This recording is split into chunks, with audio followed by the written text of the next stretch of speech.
Good evening, everybody, and welcome back. So, since we last met, it's been an unusually busy, or for the more alarmed among us, perhaps a typically busy few weeks with respect to the core topic for discussion tonight: privacy in a digital age. A few highlights. First, the open conflict between Apple and Facebook around their privacy approaches came to a head with Apple rebuking Facebook for a research app that violated Apple's privacy guidelines. This came only days after Apple's own devices had a bug that allowed users to eavesdrop on others using FaceTime, but also months after the company's chief executive, Tim Cook, speaking at a conference in Brussels, said, "We at Apple believe that privacy is a fundamental human right." And with thinly veiled references to his competitors, he added, "We also recognize that not everyone sees it that way, and that the desire to put profits above privacy is nothing new."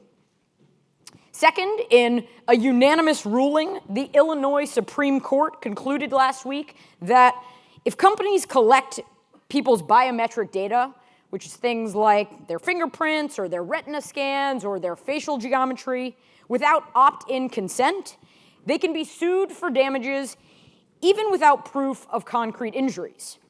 And now, that may sound like an obscure ruling in a state court somewhere, but many privacy advocates see this as a meaningful victory, because within it lies a possible precedent, one that says violations of privacy are objectionable in and of themselves, whether or not they're accompanied by other harms. Finally, a broad coalition of organizations dedicated to protecting civil rights and liberties penned an open letter to Amazon demanding that the company stop providing its facial recognition products to the government. In the letter, they write, "Face surveillance provides government agencies with an unprecedented ability to track who we are, where we go, what we do, and who we know. In a world with face surveillance, people will have to fear being watched and targeted by the government for attending a protest or congregating outside a place of worship or simply living their lives." And of course, a world of face surveillance isn't so far off, at least in some places, like in London right now, where you have 500,000 surveillance cameras distributed around the city, or in China, where the state is actively working on technology to identify any of its 1.4 billion citizens in a matter of seconds. And as this letter makes plain, the stakes here are real. These are core civil liberties, foundational to the exercise of citizenship in a democratic society. So though we could populate the entirety of tonight's discussion with events just from the last 2 weeks, let's take a step back for a moment and situate these developments in a little bit broader context. There are a host of considerations that influence attitudes about privacy. And these recent events are only the latest version of debates long had. Debates about what privacy is, how much it matters, at what cost we're willing to preserve it, and how it should be weighed against other important values and interests. So 20 years ago, in stark contrast to the notion of privacy as a fundamental right, Scott McNealy, then CEO of Sun Microsystems, proclaimed, "You have zero privacy. Get over it." It's a thought that's been repeated many times, from executives claiming that privacy is dead, to ordinary people now assuming that their information can and will be made public. And fiction, too, has warned us about what a world without privacy might actually look like. You may have seen the Black Mirror episode, which depicts a world in which individuals' private memories are shared for all to see, or read Dave Eggers' novel, The Circle, in which people enthusiastically go transparent, meaning they broadcast their entire lives to millions of viewers online. There are some who appear comfortable with these realities, who say that privacy is simply something from an era bygone. If you're not doing anything wrong, they argue, why care about your privacy in the first place? What's the big deal if companies or the government knows your location. Do you really care if your browsing history or your social media feeds are made public? In other words, go ahead, take my data, install the surveillance cameras. After all, I've got nothing to hide. Or they say to themselves something along the lines of, the convenience of these new technologies is so great that I'm willing to trade in some privacy for the benefits that services like Google Maps or connecting with my friends or learning about my genes and family tree or seeing frighteningly specific YouTube recommendations for videos that even I didn't know I'd like present. On reflection, however, we can see that there are reasons to control your own information that have nothing to do with hiding things from others. As privacy expert Daniel Solove explains it, the problem with the nothing to hide argument is the underlying assumption that privacy is just about hiding bad things. Instead, he wants to convince us the disclosure of bad things is just one among many possible difficulties. Others include things like aggregation, where by fusing small bits of seemingly innocuous data together, someone can glean information that we might wish to conceal, or problems of secondary use, when data that's been collected for one purpose is later used for a totally unrelated purpose without the subject's consent. So maybe you're okay with that weather app knowing where you are today, but what about when it's combined with everywhere you've been over the last multiple years? What about if that exact location then gets shared with your employer so that they know you've been interviewing elsewhere? It seems fine that Waze has your car's speed, but what if in some new public-private partnership, they share that data directly with law enforcement, who then issues speeding tickets the second you pass the speed limit? So privacy is essential not just for concealing your deepest, darkest secrets, but for upholding the civil liberties guaranteed to us in a democratic society, and for the even more important project of creating and maintaining meaningful and intimate personal relationships. But, of course, the plot thickens, because there's also some limit to privacy. Worthy as it may be, we still have to balance it against a host of other priorities. So you take the obvious example of security. Shouldn't we lessen our privacy commitment in order to ensure safety or to reduce crime? And even in cases of mere convenience, aren't we sometimes right to trade off a modicum of privacy to make our lives easier? Now, when asked directly, people do care a lot about privacy. According to recent Pew polling, 93% of adults say that being in control of who can get information about them is important, and 90% say that controlling what information is collected about them is important. But there's a fundamental puzzle here, one with which perhaps you identify. Despite these statistics, the vast majority of respondents had not made significant changes to their own use of digital tools or devices in pursuit of avoiding having their activities tracked. This reflects something we see time and time again, what's sometimes called the privacy paradox. The fact that people say they care about privacy, but that supposed commitment doesn't always translate into behavior change. Our stated preference may be that privacy is important, but our actual behavior reveals a hidden preference for convenience, or it just reveals that we are hypocrites. So, what to do? Should the burden fall on individual consumers to take proactive measures to maintain their privacy? Or should it be guaranteed by those with whom we share our data in the first place? And who is ultimately responsible for overseeing data protection? We might get some answers from the incredible group that's with us tonight, who've worked in the front lines of the most important privacy questions over the past decade, in industry, in government, and in civil society. First, we have Rick Leggett, who has 4 decades of intelligence, cybersecurity, and cyber operations experience, including 29 years with the National Security Agency, the NSA, where he served as deputy director from 2014 until his retirement in 2017. He was the agency's chief operating officer And to preview something we're likely to get into tonight, during his tenure, he led the NSA's response to the unauthorized disclosure of classified information by Edward Snowden in 2013. Then we have Jennifer Lynch. She's the Surveillance Litigation Director at the Electronic Frontier Foundation, a nonprofit with a 30-year history dedicated to protecting privacy, civil liberties, and innovation in the digital world. At EFF, Jennifer leads the organization's legal work challenging government abuse of search and seizure technologies. She's written influentially on biometric data collection in immigrant communities and law enforcement use of face recognition, including on the very Supreme Court ruling mentioned before. And finally, we have Rob Sherman, the Deputy Chief Privacy Officer at Facebook, where he is responsible for managing the company's engagement on public policy issues surrounding privacy, security, and online trust. He works with Facebook's product teams, regulators, and other key stakeholders. And of course, he's been central to the company's response to privacy issues as they've arisen over the past several years. So with that, please join me in welcoming everybody to the stage.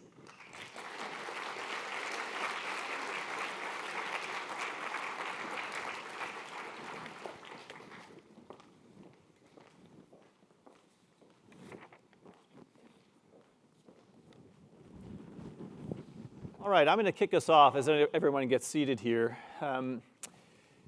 Hillary mentioned in these opening remarks the really dichotomous views offered up by Scott McNealy 2 decades ago that privacy is non-existent, just get over it, and the more recent comment by Tim Cook that privacy is not merely an interest that people have, not merely a company policy that Apple ought to uphold, but actually a fundamental human right, as if it were a kind of doctrine of the UN or some type of international agency. So I'm curious, I mean, given the people on the stage, my guess is no one is going to align themselves with Scott McNealy. And we're going to have lots of people invoking how important an interest it is that people, individuals, have privacy and control over their data. But I thought I'd start with you, Jennifer, just to see if you can help us put out a definition of what privacy amounts to. Because whereas I think it's very clear to anyone who thinks about it just for a second what national security is as a value, why that's important. If you really begin to reflect upon why is privacy such an important interest, why should it amount to something like a human right itself? Understanding that all of you will endorse privacy in some respect or another, but perhaps, Jennifer, unique among the group, you're going to invoke it as something that's important to constitutionally inscribe or to inscribe within some of the most, the highest laws of the land. Can you flesh out for us exactly how you conceive of privacy and what the content is? What makes it valuable? Sure. So privacy is a fundamental human right, and it's not just Tim Cook who believes that. It's also the European Union. Believes that it's a fundamental human right. In California, we have the right to privacy written into our state constitution. And the Supreme Court has recognized the right to privacy in its interpretation of various amendments to the Bill of Rights. So when I think about privacy, I think about it as the ability to control the information about yourself. It's not about secrecy. It's not about never talking to anybody. But it's about having control over the things that you want to share with other people. Now, I think there are some expectations that we would all recognize about privacy. So one of the examples we were talking about in the back is if you go home to your family tonight, do you feel like you'll be able to talk about the conversation that we've been having here on stage without explicitly coming to me and saying, hey, Jennifer, can I share the conversation with my family? And I think we have an expectation that if we're in a public place like this and somebody's talking to you publicly, that you can go home and share that with your family. So we have certain privacy norms that we would all recognize. But I think the challenge is when we get to technology, because technology kind of blows up those norms. What is public when you're putting something on Facebook and sharing it with your friends? Is that, does that mean that all those friends get to share it? Does that mean Facebook gets to share it with a whole ton of other people? Does that mean the government needs to get access to it? I think technology really fundamentally shifts things. All right, so let me invite Rick or Rob into the conversation. If privacy amounts to the right of any individual to control the information that's shared or communicated to other people, consistent with some social expectations that are pretty ordinary about not just what you hear about the panel, but if you have a conversation with a neighbor next to you and you go home, you might feel completely open about sharing what your interesting neighbor had to say about tonight, because that's part of a social expectation, unless it was somehow very private, very confidential information. This right to share, the right to control information, is that how you think about it, Rob, or how Facebook thinks about it? And then I want to get into the national security viewpoint as well. Sure. So I think it's important to start and say, yes, everybody has a right to privacy. I think that's something that we probably all of us up here will agree on, and I think it's important to say. But I think that the next step, and this is sort of where you started, Jennifer, is figuring out what that means. Because I think if you look at the people who are using Facebook, probably if you asked most of them, almost everybody would say, yes, I think privacy is important. I want privacy. It's equally true that people are on Facebook because they want to share information about themselves. That doesn't mean they want everything to be public, but it does mean that people want to have the ability to communicate what they want with the people they want. And so a big part of privacy, I think, is putting people in control of that sharing. And so when I think about sort of what privacy means, if we were to go around the room, I suspect we would each have a slightly different version of what information we want to share with whom, how we want it to be used. And so one of the big challenges for us at Facebook, but really for any of us who are thinking about privacy, is figuring out how to give effect to people's desire for privacy in a way that is contextually appropriate to the way that the way that information is collected, whether that's on Facebook or in a retail store or by the government,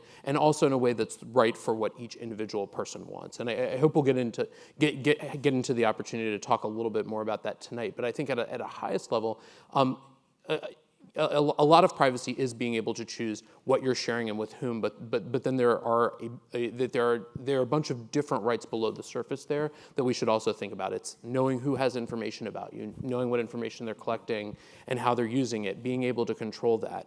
And then I think that in addition to people being in control, we have a right to expect that organizations are going to act in a responsible way when it comes to managing information independent of what specific choices that people make. All right, so Rick, in your capacity at the NSA, does the NSA begin from the premise that privacy is a fundamental human right? Absolutely. Well, I wouldn't say fundamental human right. We go with the absolute, the legal definition that for the case in the United States comes from the Fourth Amendment and the laws and the regulations that evolve from that. So I think that the issue from our point of view has been that in the pursuit of the nation's responsibility to secure people, to provide security from external threats, you run into this tension where we're doing our job. We're in an environment where, when I started in this business in 1977, I was working against the Soviet Union, and I was copying Russian military networks that were populated solely by Russians. I wouldn't run into any US persons, any American citizens in those networks. Fast forward 40 years, the world's changed a lot. All those networks are almost homogeneous now, and my email provider is the most popular email provider for terrorists in the world. So Gmail, for any of you who are on Gmail, because it's a great service and it does its job. It does it really well, and which means we're all terrorists. Right? No, it does not mean we're all terrorists. No, what it means though is that in pursuit of threats to the nation, we're going to run across protected individuals, US persons in this case, who have nothing to do with that, but who are in that communication stream. And so the way that we implement that privacy is through a set of processes that minimizes the privacy impact to US persons by basically shredding them out as early as possible. So I want to push a little bit further on that, Rick, because in the course of this conversation, we're going to think about privacy as an important value that we have, perhaps as even a right. But we're often going to find ourselves trading off privacy against other interests that we might have or other values that we might have that come from giving up some of that privacy. And so national security is often the space that people begin to think about. And so I wonder if you can offer us a perspective on how we should approach the question of when the state's interest in protecting our collective security should lead us to infringe upon this right to privacy as you describe it. How do you think about that challenge and kind of balancing those different interests? And what are the processes that introduce some accountability into that judgment? Sure. So there's a set of things that we do. First, we work off requirements. It's not people at NSA don't go, hey, let's go, do this work. We're working on executive branch requirements where somebody says, I need this information to do my mission of the United States government. So executive branch departments and agencies and the military commanders that we have who need the information to accomplish their mission. And so then we go through a set of activities that say, is this legal for us to do? And there are a lot of laws and regulations that apply to us. And then we say, is it the right thing to do? For example, it would be legal for NSA to go off and harvest all of the open, publicly available data on Facebook. We wouldn't do that because it's not the right thing for us to do. We're a foreign intelligence agency. That's not helpful for foreign intelligence. So there's a set of judgments that go on there. Then once we actually go after a targeted entity, and we try to be as specific as possible because there are 8 billion people in the world now, and a number of organizations and entities that could be targets, and NSA publicly released the number of targets that it goes after. In 2017, that was 106,000. So that's a very small percentage of the people and entities in the world. And so we want to be as surgical as possible in pulling that information out. And then there's a series of activities we go through, technical and operational, and then from an oversight point of view that are designed to address that. And the oversight comes from internal processes, it comes from our culture. We train our people to pay a lot of attention to the Fourth Amendment. I have an anecdote about that if we have time. We have policies, we have regulations, we have laws, and we have oversight from the executive branch in the form of the Director of National Intelligence and the Attorney General, from the legislative branch in terms of the two oversight committees, the Senate Select Committee on Intelligence and the House Permanent Select Committee on Intelligence, and from the judicial branch in terms of the Foreign Intelligence Surveillance Court that provides some oversight for us. So I just want to follow up with Jennifer now to offer a perspective on this. Rick, your answer is there are laws, there are regulations, there are oversight structures. In some sense, the message that you're conveying is a whole lot of constraints are in place to ensure that we strike the right balance between the objectives of the government to protect our collective security and this right to privacy.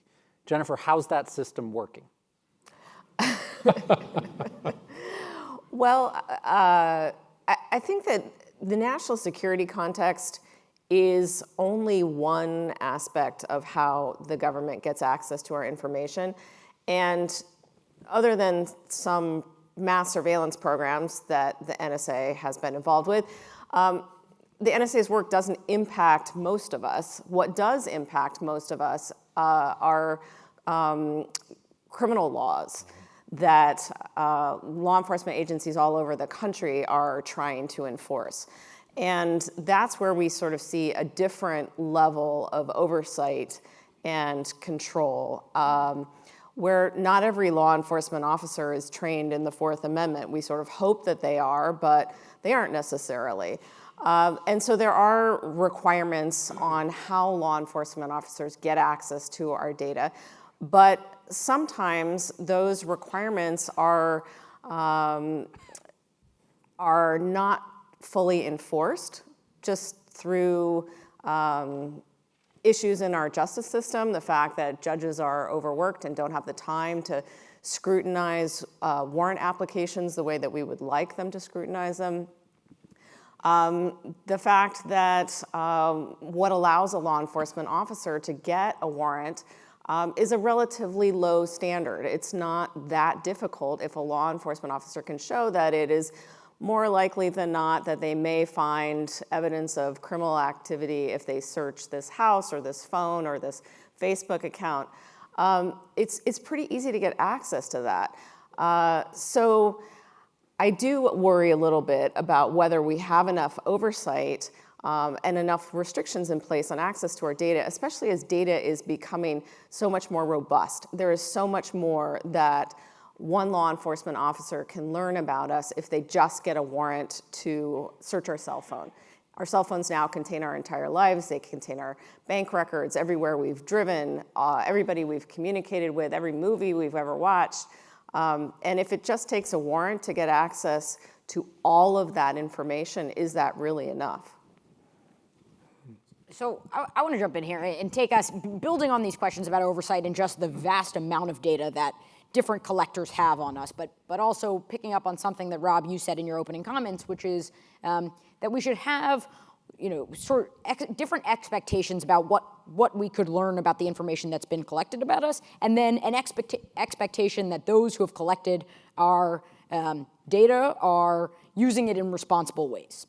Given what we've seen as a series of scandals and issues, both from your company but also others, why should individuals actually have that expectation? And then I want to invite Jennifer in to ask whether or not we should have that expectation of companies, and what else, even with that expectation in place, should we have as a society, either from government or from companies, to ensure or enforce the responsible use and handling of our data?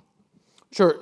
I think people should have that expectation in part because it's the right thing to do. Handling people's data and living up to the trust that people have placed in us is an important ethical responsibility that a company like Facebook and any organization that holds people's data should have. I think it's equally true that it's an important business incentive. The reality is if people don't trust Facebook, if they don't feel confident that their information is protected, that what they share is going to go to the people they intend and not to other people, they'll use our service less, and that's obviously not good for us. And then I think the third thing is there's very significant oversight over companies like Facebook, both civil society organizations like EFF, but also governments that are very active. And I think at the end of the day, the reality is I think we've all, at Facebook and as a society, have learned a lot, and we've been doing a bunch of investment over the course of years, but particularly this year, in making sure that we're hiring people. We're getting to 30,000 people focusing on privacy, safety, and security at the company, and making sure that we're doing the right things to deal with people's information. But I think it leads to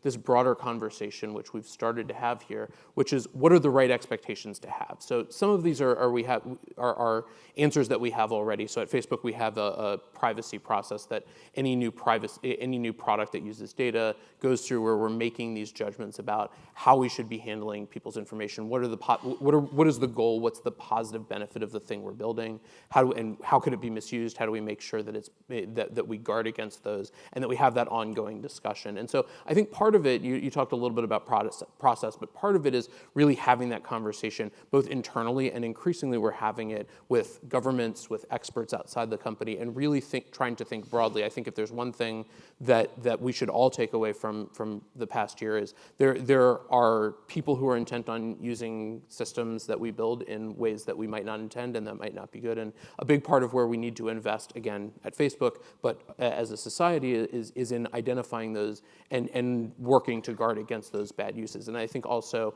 in thinking about sort of the legislative discussion, we also need to have a conversation about what are the right behaviors for companies, for governments, and what are the right ways to make sure that we have consistent standards for what are the appropriate practices. Jennifer, just before you get into this, I just want to follow up, Rob, real quick. Because I think I heard you say something like the business interests of Facebook or other tech companies are completely consistent with robust data protection of the users. Is that what you're saying? Well, I think that Facebook's business interest.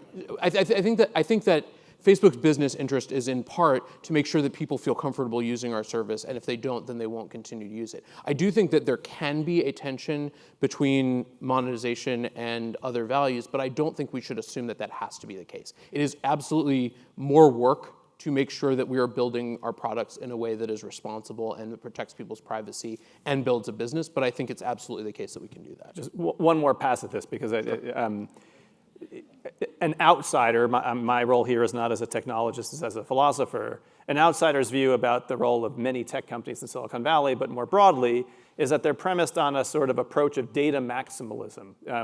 Sometimes you'll just try to collect as much data from your users as you can and figure out a monetization strategy downstream. And the idea that you'd limit the data you collected because of some GDPR or other data minimalist approach seems to me at odds with a business model that's looking for ways to make money, even if you've had some terms and consent that someone clicked off on. So if you buy the premise, namely that tech companies have an incentive to take a data maximalist approach to collecting the data of their users in order to find whatever they can make money off of, then I'm not so sure the idea that the long-term interest of the companies in making sure that the users feel safe and trusted, the long-term interest is to look for new ways to monetize people, which comes from accumulating large data sets and using all of the fantastic tools of machine learning and, on this big data set. And if I can just add one more thing on top of Rob's question, because I think you've framed this nicely for us, is just to say, in addition to asking that question about incentives for sort of data maximalism, just network power is fundamental here. So the notion that consumers, users, can simply walk away from the platform to choose privacy settings from some other provider of services, like to what extent can that really drive your business interests when the network power that Facebook has been able to accumulate means that no other provider of what Facebook currently offers will ever have the set of connections and services that Facebook is in a position to offer now? So on the first piece, I mean, I think that this idea of we'll collect the data and figure out how to monetize it later, right? Maybe that makes sense if you're playing a short game. Maybe it makes sense if what your goal is to figure out, okay, how do I get to the next quarter because I'm bootstrapping a company and I really don't know what I'm doing quite yet.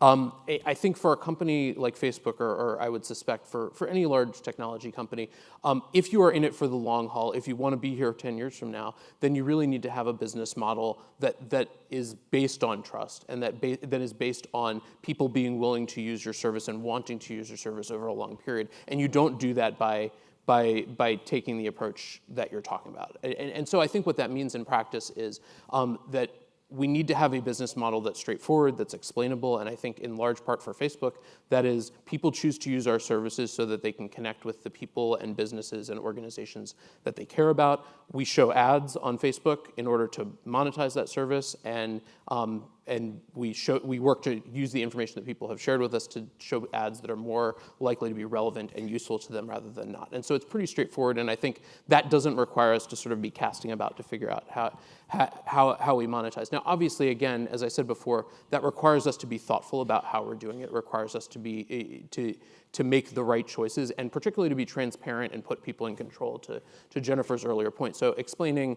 why you're seeing the ads that you're seeing, explaining how your information is being used, giving people easy access to the information that's in their Facebook account so they can control it. All of these things are important, but I think the sort of like the idea we'll figure it out later just doesn't track with sort of trying to build a company that's going to exist over the long term.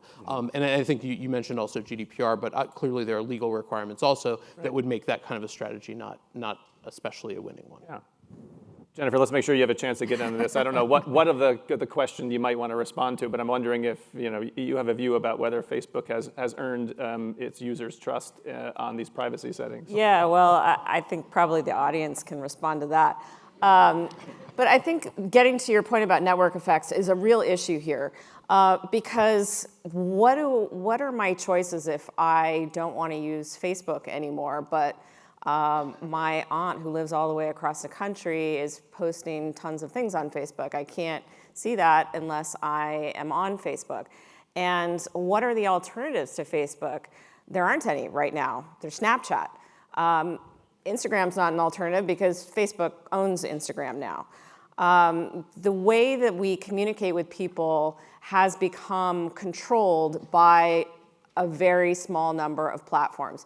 I highly recommend a series that the journalist Kashmir Hill just published in Gizmodo about taking a week off of each of the major platforms and how difficult that was. Her first week was trying to completely not use Amazon, which isn't just I'm going to put away my Amazon Echo and I'm going to take the app off my phone. It is also I'm not going to go to any website that stores data on an Amazon cloud service server. And so what she did is she had a friend of hers set up a VPN for her that restricted her from going to any of the IP addresses that might be on Amazon Web Services. And what she found is that she couldn't do anything. She couldn't actually even read her own article on Gizmodo because Gizmodo is on an Amazon server. She couldn't interact with the government because the government stores data on Amazon. So we have very little choice.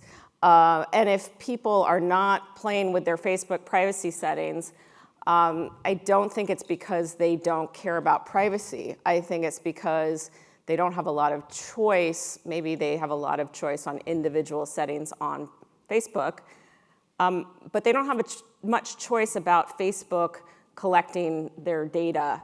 They don't have a lot of control over that.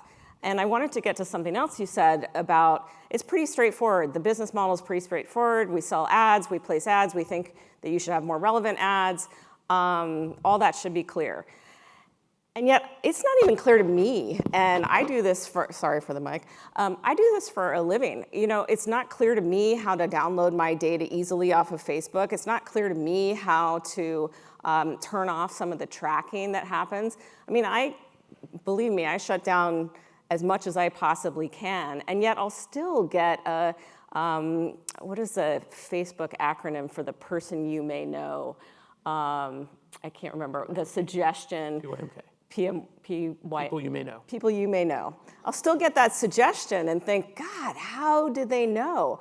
I just met somebody recently who said, yeah, you know, my phone must be listening to my conversations because I was just talking about you, and then all of a sudden Facebook said that you should be my friend.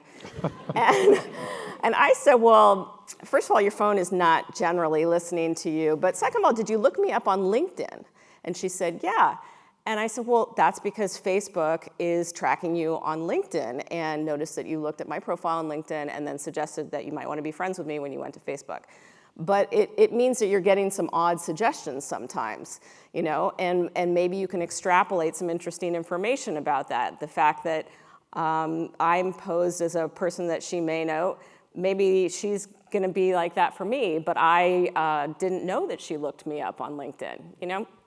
Yeah, so I mean, I think, look, I mean, you made a joke about trust, but I think it's really important, and I think it's clearly not lost on anybody at Facebook that we have work to do to make sure that we're building people's trust and that we're communicating clearly. And I think a lot of the work that we've done actually deals with the kinds of questions that you're raising. Building a privacy shortcut center that brings all of the controls together in one place so people who are interested in this can make sure that they're making the choices, prompting people proactively to look at their privacy settings. So this is something that we did over the summer last year and that we did again recently this year, looking at who's seeing what you're posting, what information is used for ads, which apps have access to your account that you've authorized, and do you still want them to have access, and then actually proactively shutting down apps access if you haven't used them recently. So these are the kinds of things that we're doing. Clearly, there's more to be done. I mean, I think some of the examples that you talked about, you know, if people are concerned that Facebook is listening to them, that's something that we need to do a better job of talking about.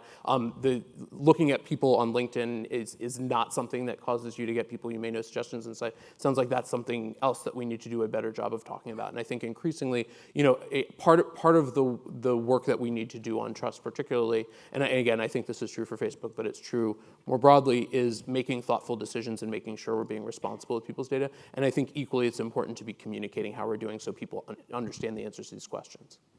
So let's talk for a second about alternatives, because you were talking about maybe there are no alternatives, right? So if we, as Hillary mentioned, people really care about privacy, but sometimes there's this notion of nihilism, that there's nothing we can do about it, right? We just have to accept what's out there.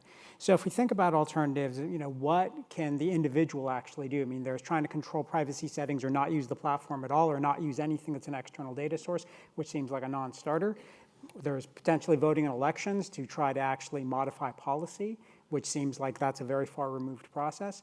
And then there's just kind of the day-to-day. So as an example, for example, at Stanford, we can't have any student information like grades on a non-Stanford service. So I asked about this because we wanted to share grades on, say, something like a Google Docs. And the response we got was, it's a matter of security. And my response was, you really want me to believe that Stanford's systems are more secure than Google's systems? Right? And at that point, the conversation ended because there wasn't a response. But it brought up the point of what if in the case where there are no alternatives, what does the individual do? Or are there really alternatives out there that we can explore further?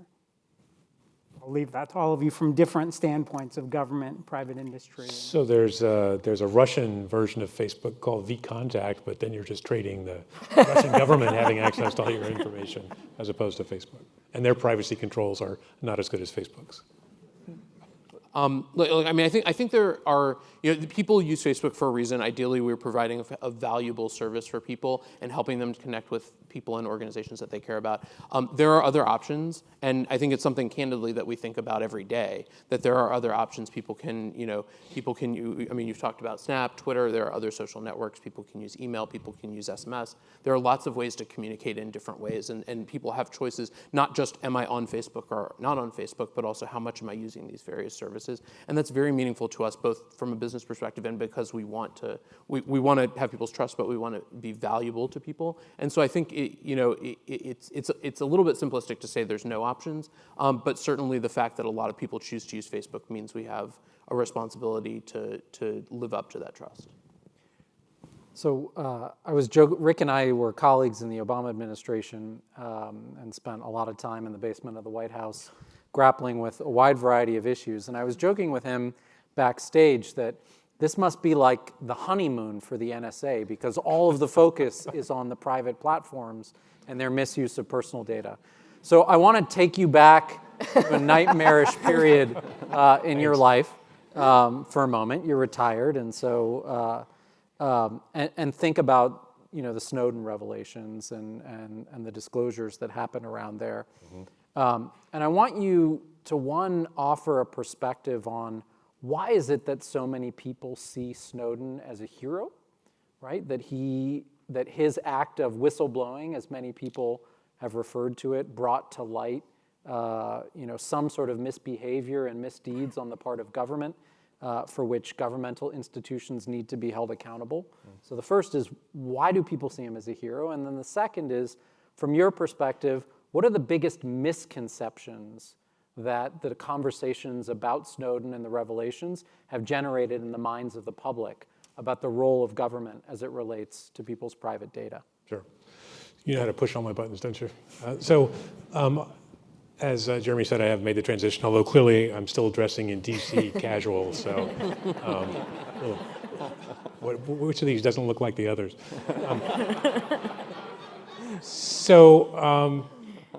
I think for someone to be a legitimate whistleblower, in my mind, they need to have tried the outlets that they have for that. And in the case of Edward Snowden, he was a contractor working for a company that was under contract to NSA, stationed out in Hawaii at our facility on Oahu.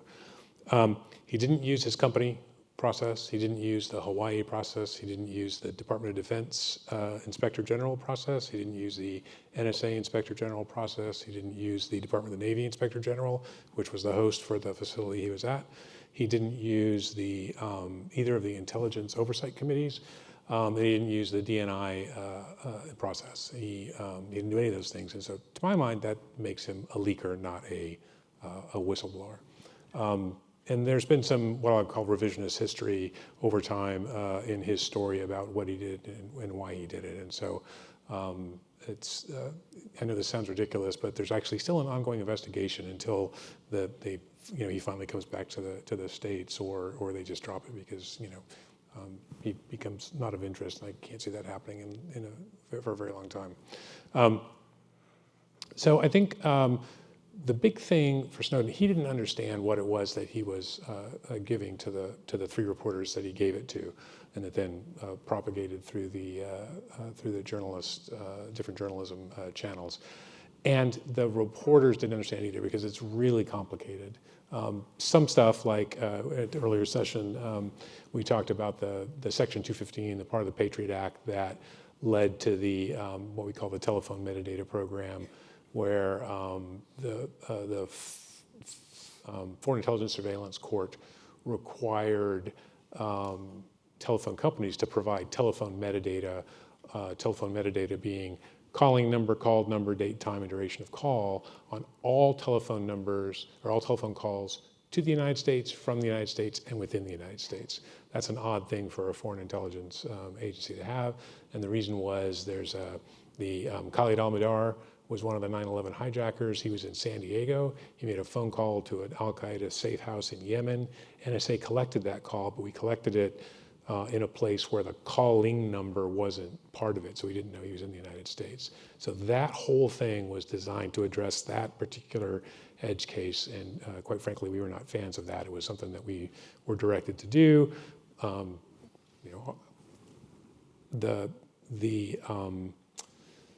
The problem with that is that it was an interpretation of the Patriot Act statute that was not publicly known, and it was an edge interpretation. I would characterize that. And so when that was a surprise to the public when that was divulged, it wasn't like, oh yeah, we knew this was going on because it was discussed in the Congress.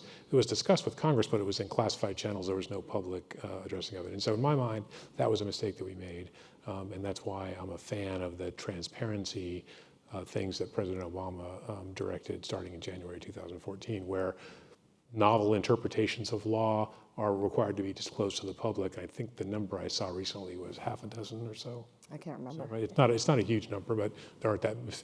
If you have a lot of interpretations of law, then they're not novel. So, and then the appointment of a representative who's not from the government, who's cleared and who gets to see the filings in front of the court. So that kind of transparency, I think, is good for the country.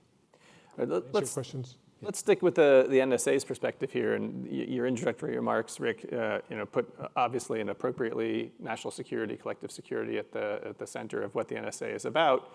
And I want to then circle back to connect the conversation we just had. Merriman was asking, what are the alternatives we have on offer to guarantee privacy? And one of the answers, I would have expected this to have come from the engineer rather than the philosopher here, is that a particular technical approach can be quite effective at guaranteeing privacy. We could do what WhatsApp does and have end-to-end encryption, which doesn't allow even the company itself access to the content of what's being communicated. So there might be modest metadata available. And as I understand it, Facebook has announced that they're going to extend end-to-end encryption over the course of time to both Instagram and Facebook communications as well on Messenger. Do I have that right? So I think we're still looking at what that will look like. I think that WhatsApp is a service that has end-to-end encryption, and the goal there is to enable people to have communications that Facebook can't access, but neither can anyone else. On Messenger, we also have a similar we have a similar product. All right, but this is a question for Rick. So if there's a trend in industry now to install this particular type of approach to certain types of communications, the telephony metadata you were just describing isn't even available in the case of these end-to-end encrypted messages. If industry goes in this direction, which it seems like it might well be, what's the NSA's take on that? So I think, so first off, NSA is a fan of strong encryption. I think it's good for the nation to have strong encryption. I think that what really comes down to is, should there be under the proper kind of authorities, government access to that strong encryption in the case of a court order for whether it's criminal or national security. So the FBI has a briefing they've been doing for a while, 12 years now, I think, called Going Dark. And it's about the effect of encryption on their ability to do law enforcement. And you've seen, if you paid attention to this in the media, you've seen the guy from the Southern District of New York, Cyrus Vance, who talks about, I've got 7,000 phones that I can't get into for these cases, and talks about the victims of the crimes who can't find, their kidnapped kid or whatever, or child pornography cases, all the different cases that are brought out. So for law enforcement, this is a huge problem. It's a showstopper because law enforcement doesn't have the resources, the technical knowledge, or the capability to do the things it would need to do to make up for that. And so I think going dark is accurate for them. For the intelligence community, I call it going dim, because we have other capabilities that law enforcement doesn't have, and that we wouldn't use in a law enforcement case, because if it's a law enforcement case and it goes to court, then it's got to be disclosed, and now whatever capability you have is now neutered because you've disclosed it. And so, so it's a little bit of a different situation. I use WhatsApp, I use Signal, I use all kinds of encrypted applications. At the end of the day, encryption is only good as its implementation. And at the end of the day, if somebody, a nation state actor, wants to get your data, they'll get it by going after the endpoint devices. And end-to-end encryption is good for lots of things, for a certain level of privacy, but if a high-end adversary wants you, they will get you. Sorry to be so cheery. I I was processing that. Yeah. So I want to The bring good news is you're not in that target zone. That at least you most of know. you. That you know, Right. yeah. At least most of you, yeah. I want to bring Jennifer back into the conversation because, in some sense, when I asked you the question about how our oversight system is working for the NSA, you said, I want to talk about law enforcement more broadly. So that was sort of suggesting that at least for other aspects of law enforcement, your concerns are far greater, perhaps, than as relate to the oversight structure that we have for the intelligence community. So I want to push a bit on law enforcement in two ways in particular. One, so take the example of location tracking that now many cell phone, mobile phone companies can do on the basis of carrying around our phones. So when police are in the position where they want to identify someone who's committed a crime, who's proximate to a particular location, and they may have some potential leads, and so they get a warrant from a judge to go to a technology company and say, I want to figure out what the GPS location was of this particular phone at this particular time, right? To get a sense of whether you can locate someone as having been in the proximity of the crime. Why is that a problem? I mean, isn't this really just the natural next steps in taking advantage of the technology that we have to be much more effective at prosecuting crime? Otherwise, police are just in the dark. They're doing the best they can with limited resources. Whatever evidence is left over after individuals who've committed a crime have managed to try and wipe the slate clean and hide the crime that they've committed. Like, why shouldn't we be using advances in technology to help us better prosecute crime? And moreover, isn't the justice system actually designed to help us make a judgment about when police should be able to access that data? So a prosecutor, or the police need to go to a judge to seek permission to access from a private company the data that might help them prosecute a crime. Doesn't that sound like exactly the kind of oversight structure we'd want for accessing private data? Well, that's certainly a good first start. The one thing I will say, though, to your example of location data, it's only as of last summer in the Supreme Court's opinion in a case called Carpenter that law enforcement had to get a warrant to get access to your location data. And so what we were seeing before Carpenter in all of the cases that we litigated was that the government was not getting a warrant. They were getting a court order, which is a much lower standard. And they were getting access not just to your example of the one GPS location at the one time that the crime occurred, but months or even almost a full year of GPS location data, historical GPS data. And this data is generated by all of our cell phones. So if we want to send or receive a call, exchange data, our phones have to connect with a cell phone tower. And just about every time they connect with a cell phone tower, the cell site providers, the cell phone companies, create a record of that, the location of the tower where your phone connected. And they retain that data for up to 5 years. It's really however long the company feels like it wants to retain that data. So up until Carpenter last summer, law enforcement was able to go to the phone companies and they could have gotten 5 years of data if they wanted, and there wasn't that kind of oversight. And so we'll see how things change now, because Carpenter, in the case, Chief Justice Roberts said, I am only deciding this issue for historical cell site location data, and all we are saying in this opinion is that if you want more than 7 days of cell site location information, you have to get a warrant. We will leave for another day all of the other examples. So I think that means we know what's going on with historical cell site location information, but what about the information generated by your Amazon Echo? What about the information that's recorded from an Apple Watch? How is that going to be protected? And I will tell you that our next battle, we have many battles going forward, but one of the things I'm particularly interested in is how do we move even beyond the warrant requirement? So if a law enforcement officer, I gave the example of getting a warrant to search your cell phone.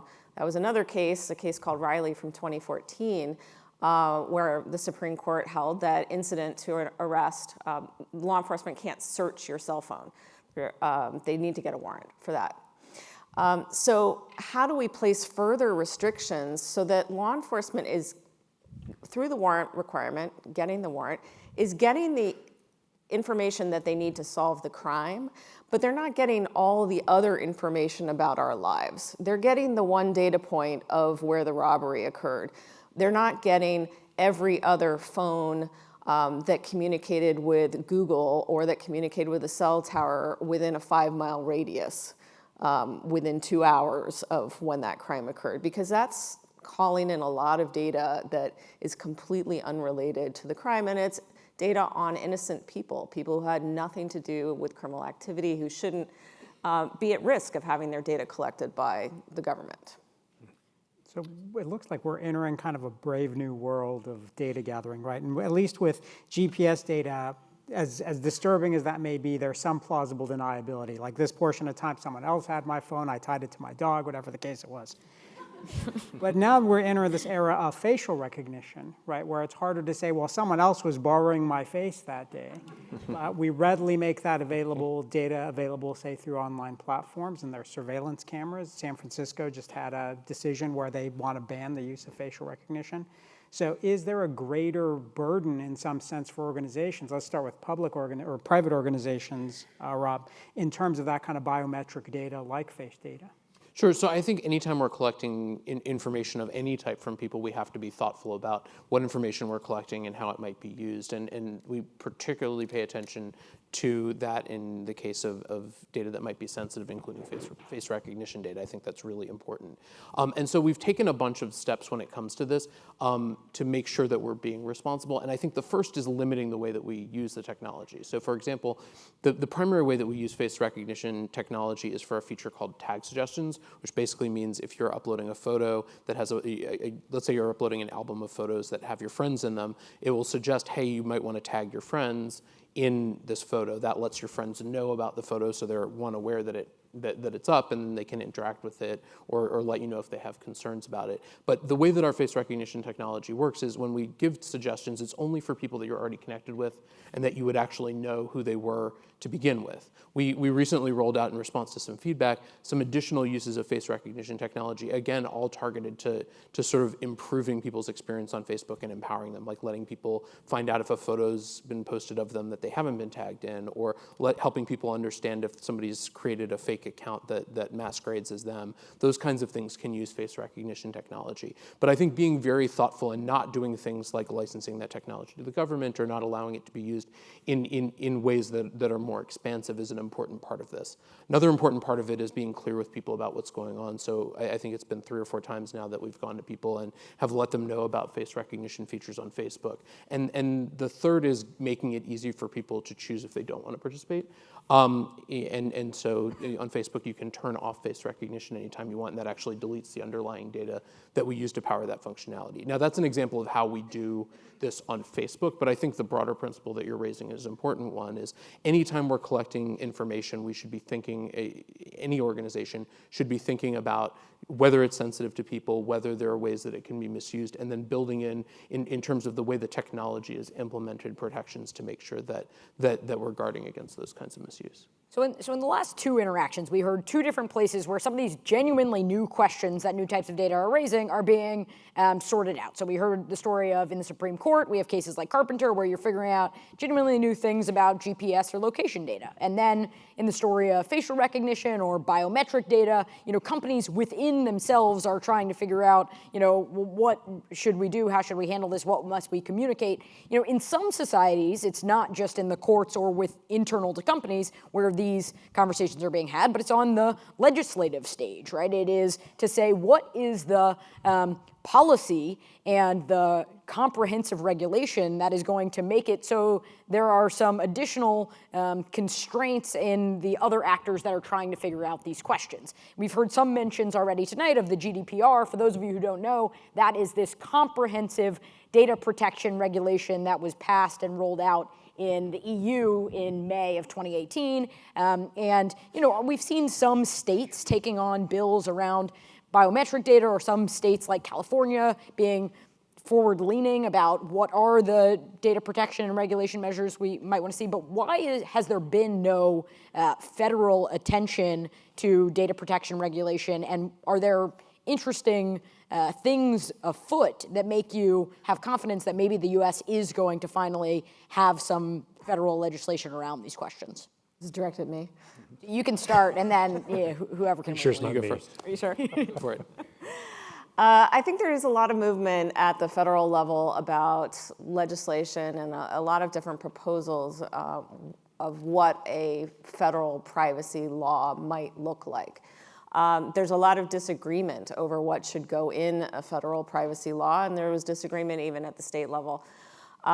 So I think I'm sort of on the fence about whether any of these federal laws will actually go anywhere. But there are some interesting ideas that are being thrown around. So one of the ideas that has been thrown around by a senator from Hawaii is this idea of information fiduciaries. So fiduciaries are people who need to protect your information. You have a close relationship with them, and so they owe you a duty of loyalty and a duty of care. The traditional example of a fiduciary is a lawyer or an accountant, a doctor, you could say a priest owes you a duty of care, a duty of loyalty. These are people who have a lot of access to your information, and they have a responsibility to treat it in a manner that is consistent with what you would want. So this is an idea that's being thrown around, but we don't have a lot of history about how this could work in a context where it's a concept being applied to Facebook, for example. So we don't know if it would work well. And also a fiduciary relationship is a direct relationship. So these duties only apply if I have a relationship with Facebook. They wouldn't apply if there's a third party that's collecting information from Facebook. Not that Facebook is sharing with that third party, but a third party that's collecting information on me from Facebook. I wouldn't have a fiduciary relationship with that third party. So it's an interesting idea, but I think we have to ensure that other privacy rules are also enforced at the same time. And I guess I'd ask you, similar question, just what you think about federal legislation on this front, but also, there are some companies, Microsoft most recently, has called for public regulation of things like facial recognition. Do you think public regulation is required in order for you to do your job, and how do you think about it?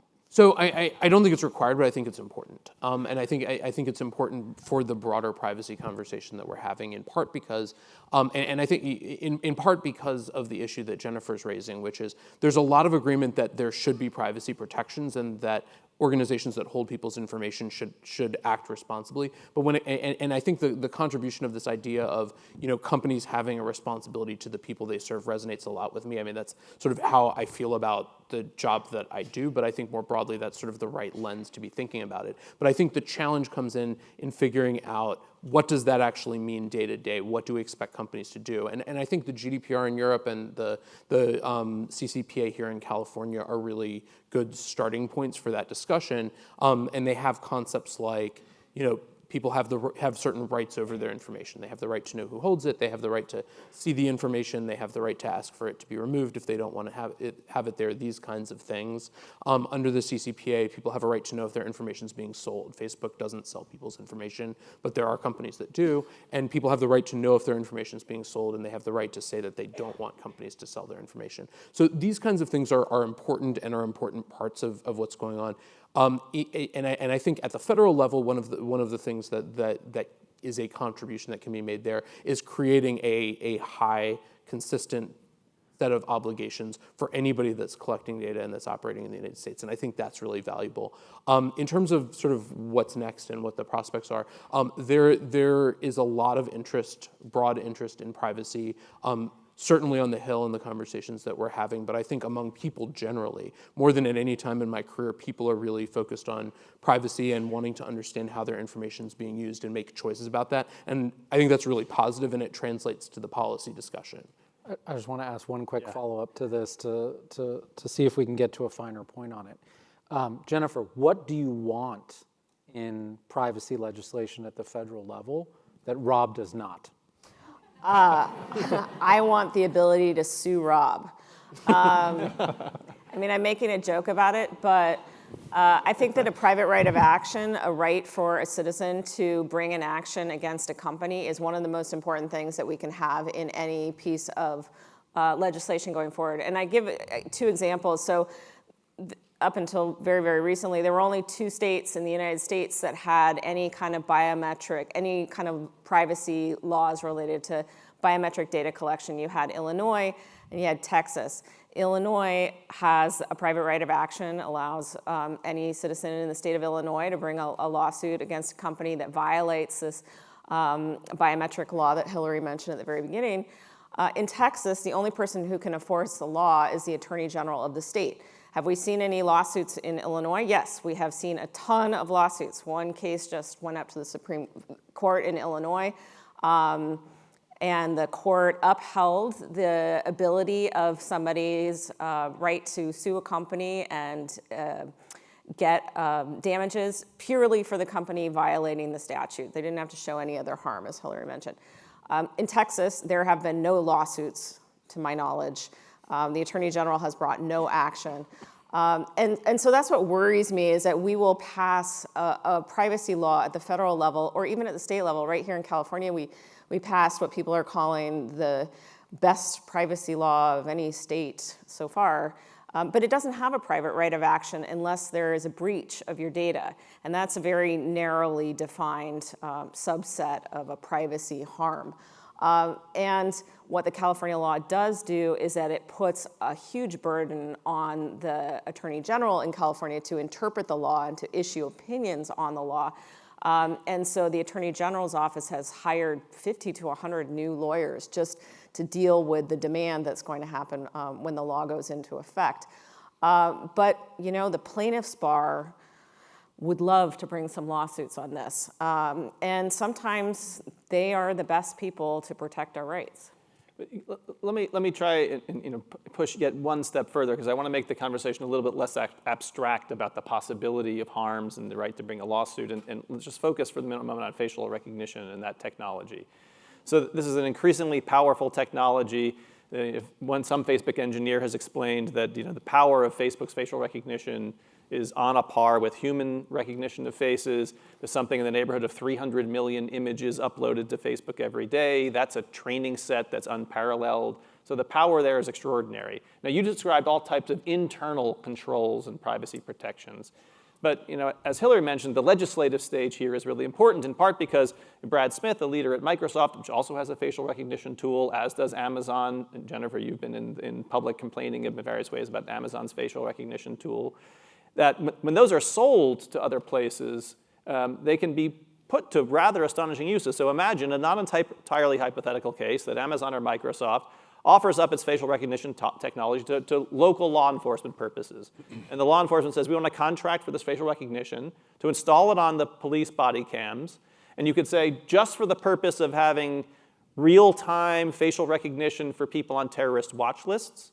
You might imagine, secondly, that they'll deploy it for purposes of people for whom there's a warrant out for their arrest, a criminal, that also, out in public spaces, live time feeds, facial recognition identifies who's who. But you can imagine a third purpose, which is if you have an unpaid parking ticket, you owe some taxes, you fail to show up for your DMV appointment, that the police could in real time... Not a crime. Not a punishment, yeah. Real time pull you over. So, Brad Smith's point here is that unless there's regulation at the legislative stage, there will be a race to the bottom in the marketplace because some company or another will be very happy to sell its facial recognition technology for any purpose whatsoever that someone else is willing to buy it for. So it's all lovely to hear about Facebook's wonderful policies that it binds itself to, but why not sign on to either a federal law or a state law that guarantees a right to privacy in terms of biometric data and also prevents a potential race to the bottom?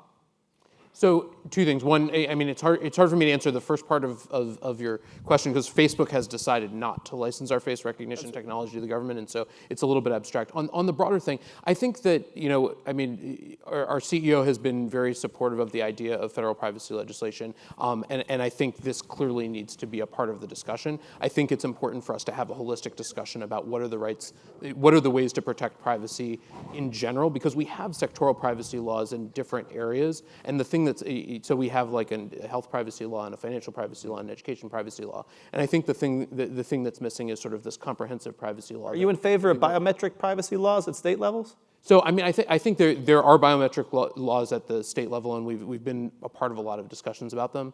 I think the question is sort of in looking at what the federal law should be. I think there should be federal privacy legislation. I think this should be a part of that. Okay, so I want to follow up with this and start with Rob, but then bring Rick into the conversation on facial recognition.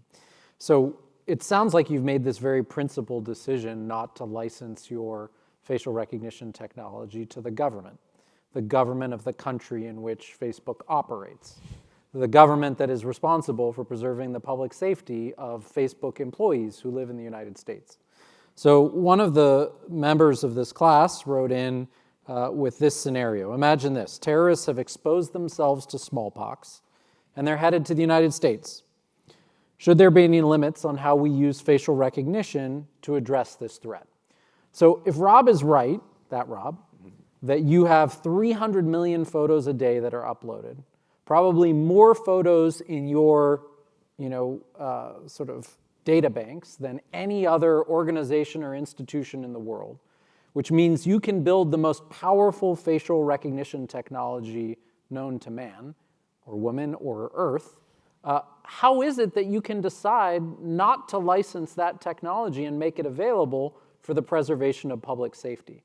Why, given that you have that enormous capability and can build the best machine learning architecture we could possibly imagine, should we not use that to advance societal ends? And I'd be interested, Rick, in your perspective on Facebook's decision not to share that capability with government and what the implications are for those who are actually responsible for protecting the security of the United States. Rob first or me first? Rob first. Okay. So, I mean, it's a really horrifying scenario that you're presenting, and it's something that I hope we will never have to confront.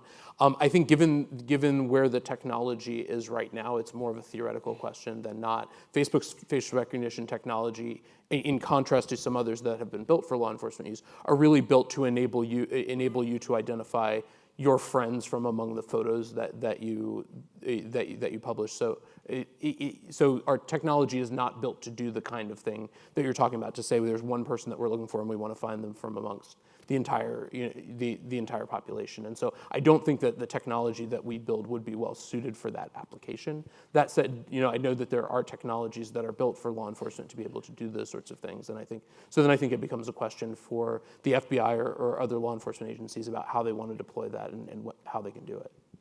Yeah, I would say there are alternatives. There's another case I think that gets to what you're asking that I can talk about in a sec. But I think as Rob says, there are alternatives. The other problem is facial recognition is really easy to spoof.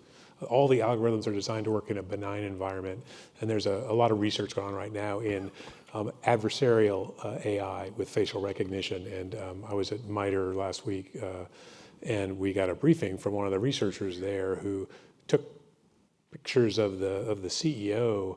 Multiple pictures, trained actually about 8 different facial recognition algorithms on them, and then they, through some careful, because it's machine learning and they don't really understand how the insides of it work, how the machine actually learns, through some series of experiments, they were able to produce a button about that big that anyone could wear on their lapel, and it would say, "You are now the CEO of MITRE."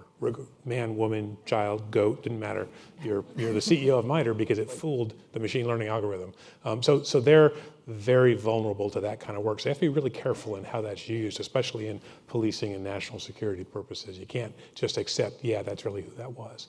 I think if I can get to what I think you're trying to get at, Jeremy, I think a better case might be the Apple case, the Apple iPhone case, and the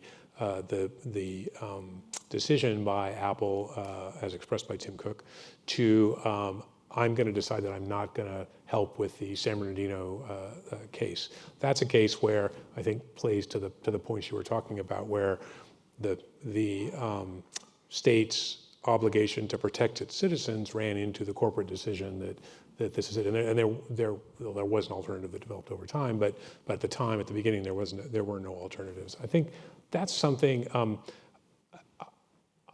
When you get to the encryption issue, I'm of two minds on that. As I said, I love strong encryption. I also love the ability to protect people in the country, but respect privacy. So there's like this continuum, absolute security versus absolute security of your data. Those are both wrong. Where are we in the middle? I have a problem when a company or any individual government agency arrogates to itself the decision on that. I'm going to decide for the United States. And I've been an advocate for a long time of you need to get all the people in a room, people from Jennifer's part of the world, people from Rob's part of the world, people from my former part of the world, get them together, have a fact-based discussion as opposed to what happens now where people go to their corners and throw rocks at each other, and really talk through the issues and what it means and what is the right spot, and then have people who represent the American people as part of that.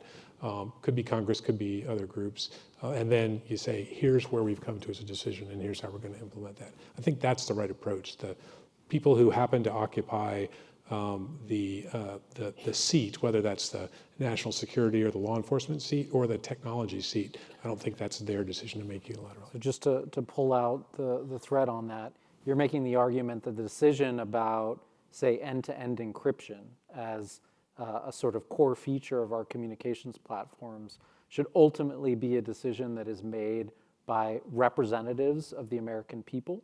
I do. How do you think about that, Rob? I think it's challenging. I think it's challenging the idea of having the ability to have encrypted communications. If we start with the premise that privacy is a right that everyone should have, then that means the right to protect your communications. And I worry about the situation where we're either saying by law, actually people can't have protected communications. They have to be in the clear so that the government can listen.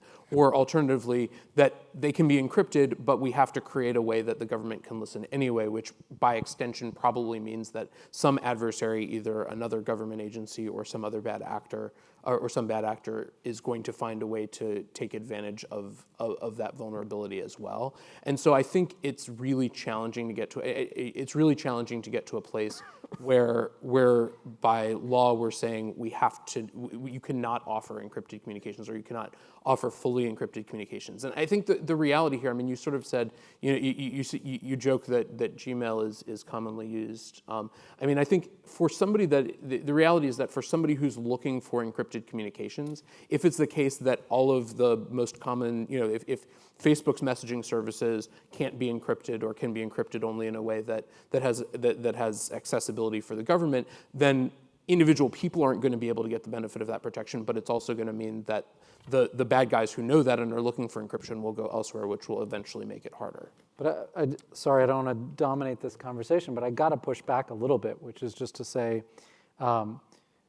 Rick's argument was just that the decision should be made by the elected representatives of the American public. Whether they want to decide to allow end-to-end encryption or not, that reflects a weighing of these competing values. But Right? So the question that I'm asking... Can I just jump in here a second? Because I think there are two different things, actually. You just said the decision should be made by elected representatives of the American public.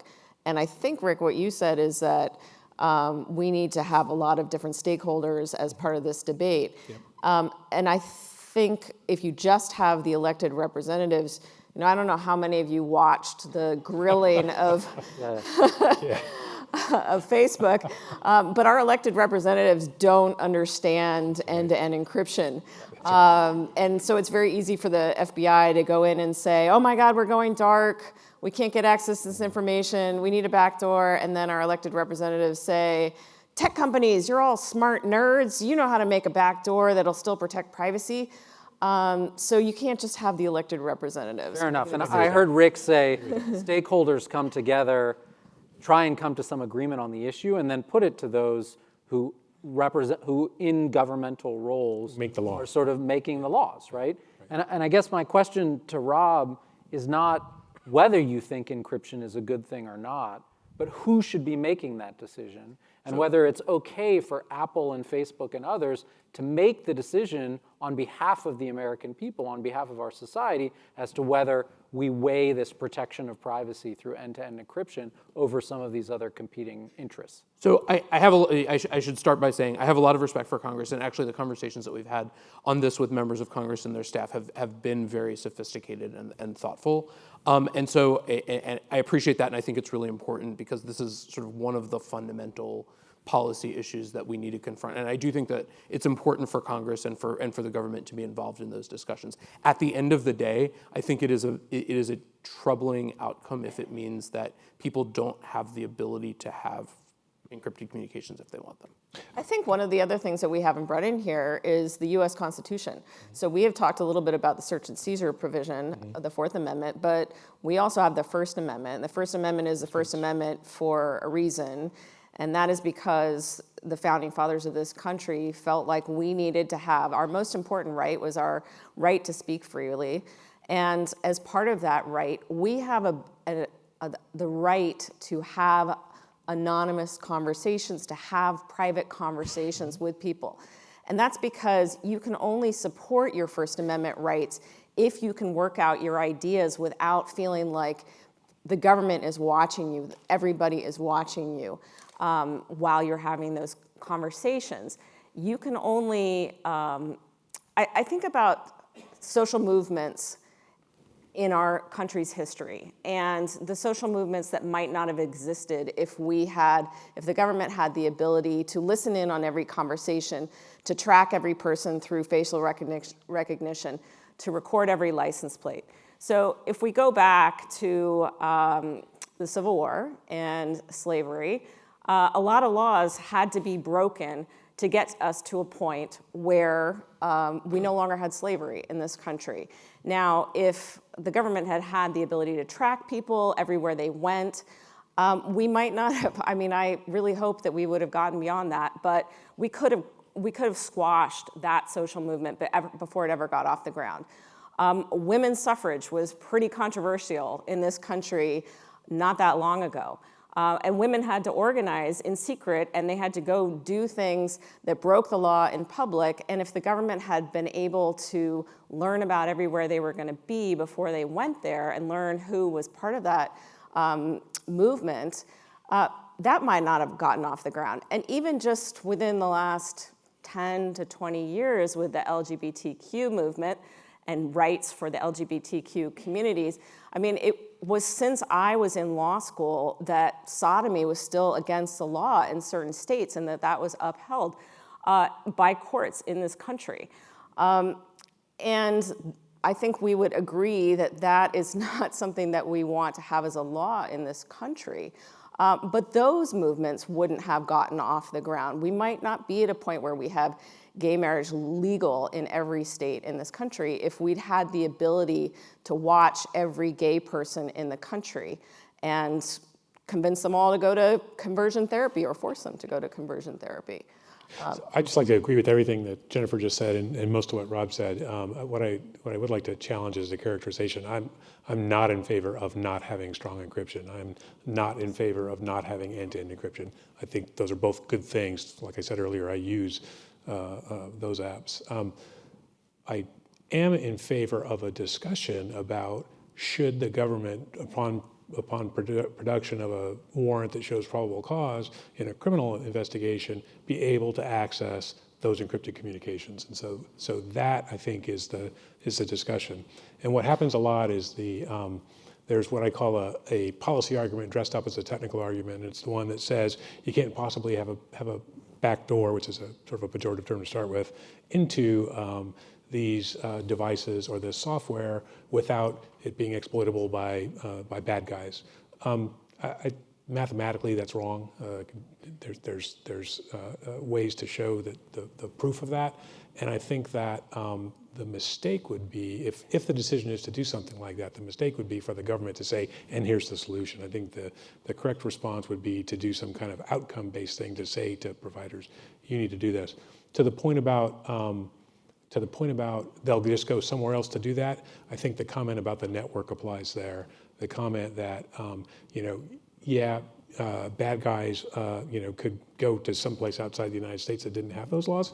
But I will tell you two things. One, if the U.S. does it, lots of other countries will. The ones that aren't already doing it, like Russia and China, they already are, but the countries that aren't would go ahead and follow suit. And the network, the power of that network means that if they want to connect with the people they want to connect with, they're going to stay on Facebook. I'm not a cryptographer, but I work with some cryptographers, and there is a paper called Keys Under Doormats that sort of goes through the history of the government trying to create a backdoor or get the keys to get access to our communications. And there are a lot of cryptographers who don't believe there is a way to do this without breaking encryption. The other thing I would like to challenge is just this idea that the government isn't able to get access to a lot of our information, because most of the investigations that the government is doing is into criminal activity. It's a guy who's robbing a convenience store, or somebody who is doing some petty fraud. And most criminals are actually not all that smart. They're not using encrypted communications. It's sort of the rare criminal that's using Signal. And there are a lot of other places, a lot of other ways to get access to our data. So for example, if I'm texting people, that might be end-to-end encrypted, but I might be storing a copy in the cloud. So then a law enforcement agent could go to a service provider and get that information with a warrant from the service provider. So sometimes very frequently, there are workarounds. There are other ways for a law enforcement officer to prove their case and find and catch the criminal than breaking encryption. Yeah. I think the key under the doormat report is exactly what I was talking about, a policy argument dressed up in technical clothing. Aaron. So I guess, related to that is kind of thinking from a historical perspective. 40 years ago, we used landlines. They weren't encrypted. We had, someone could just go outside your house and tap a line into your phone and actually get whatever the content of your conversation was. But we didn't, at least, I think most people didn't feel like we were living in a police state or surveillance state. So what changed from that time when we thought it was okay for our communications to not be encrypted? We didn't think that necessarily impacted our right to free assembly or our right to try to lobby for particular laws, to where we get to now, where we're worried about all of this stuff happening. Was there a change in the business practice? Was there a change in government? Was there just a change in the spotlight that was shined on it and we should have been worried about it all along? What's different? So if I can take a stab before Jennifer jumps in and corrects me. I think two things. One, I think, is electronic surveillance is the most intrusive kind of surveillance you can do. And so it's always had special rules around it. That's why it gets right to the Fourth Amendment, as Jennifer said. And so it's extra sensitive. And with the advent of modern technology, you can do it on a scale that you couldn't do it before. And I think that's really why that, maybe a little bit of the people, some of you probably, who helped found the internet, there was going to be this free space where only good things were going to happen, and that there's a little bit of that philosophy that rolled into this as well. So I think it's the convergence of those things. You pretty much answered that in the way that I would answer it. To flesh it out a little bit, wiretap laws are the strictest laws that we have on government getting access to our communications. So law enforcement cannot wiretap and listen in on your phone calls in real time without getting a very strict order from a government. They have to meet a much higher standard than a regular warrant, and they have to limit the data collection, and they have to report on how many wiretaps they've conducted in a year. But I think also, to Rick's point, it's the scale and the fact that we now have machine learning that can analyze all of the communications that are collected and that can store that data for a long period of time and learn new things about the data as the algorithm gets more sophisticated. And that's why I think we need to be more concerned. So maybe just to push on that a little bit, if we think about legislation, why not push the legislation down one level and say instead of being around the data, it should be around what analysis actually applied to it? So John Podesta proposed that. He did a study when he was in the White House back in 2013 or so. I can't remember when it was, that talked about big data and said basically his contention, and I agree with most of what he said, which is our legal system is set up around the acquisition of data when it really needs to be set up around the use of data. And we're using small data rules in a big data world. So. All right, so I want to turn the conversation in particular to you, Rob, for a couple minutes about Facebook and its data policies. So, you're the chief privacy officer at Facebook. You're going to give us a story about how Facebook aims very strenuously to protect data of users. And I don't need to remind you or anyone else in the audience of the supposed 15-year series of scandals or problems. Various people have suggested that Mark Zuckerberg has been on an apology tour. And there's various ways in which, just the one that Hillary mentioned in the introduction about the scandal with Apple pulling some type of enterprise certificate from Facebook, making it impossible for folks at Facebook to use this particular developer tool. And Apple doing so on the basis of you having abridged or violated the privacy rules of Apple's platform. Maybe I'd be curious to have you comment just a bit on that since it's recently in the news. Do you agree that Facebook violated Apple's privacy standards? And if not, why not? But more generally, the kind of question I'm curious about, since I know you're going to have smart and interesting and important things to say about how Facebook has important protections in place about data privacy, the thing that comes to mind for me to ask is, do you lose juice within the company at a certain point, and there are other people who listen to the best arguments you have on offer who just decide that other things within Facebook turn out to be more important than what you have to defend within the company, and that helps to explain what's going wrong if something's going wrong with Facebook? So, I think in general, I think there's been a lot in the news, and I think it's clear we have more work to do when it comes both to communicating with people about the decisions that we make, how we handle their information, and also in making sure that we're making thoughtful decisions that are forward-looking in terms of not just sort of what we're doing today, but how technology might be used in the future. And I think that involves both conversations within the company, and it involves conversations with outside stakeholders, EFFs of the world, governments. And so increasingly we're having a lot of conversations with other people, both in terms of government oversight, which we have both in the US and in Ireland, where our European headquarters is located, but more broadly in just making sure that we are as consultative and open as possible in communicating what our approach is. And I think that's part of the answer to your question. It's not the whole answer to your question. Mm-hmm. I think when it comes to specific instances, I'll talk very briefly about the Facebook research app. So this was market research lots of companies conduct, and we had a panel of people who voluntarily agreed to participate in panel research. They were paid, I think, $250 or $300 a year or something like that to participate in that. And basically the deal was we'll install some software that will help us understand what kinds of apps you use on your device, so we can understand what people want to do, what services people find valuable. There's a lot that's been said about sort of how we could have done that differently, but I think it was very clear this was Facebook research and sort of what was going on and what the bargain was. I think the issue with Apple, among other things, was there was a specific method by which the software was being distributed. They had intended for that to be used for in-house distribution, and so they told us that, and then we agreed to do what they were asking. And so I think the issue, as I see it, is less about like Apple's specific rule about whether that certificate should be used for in-house distribution versus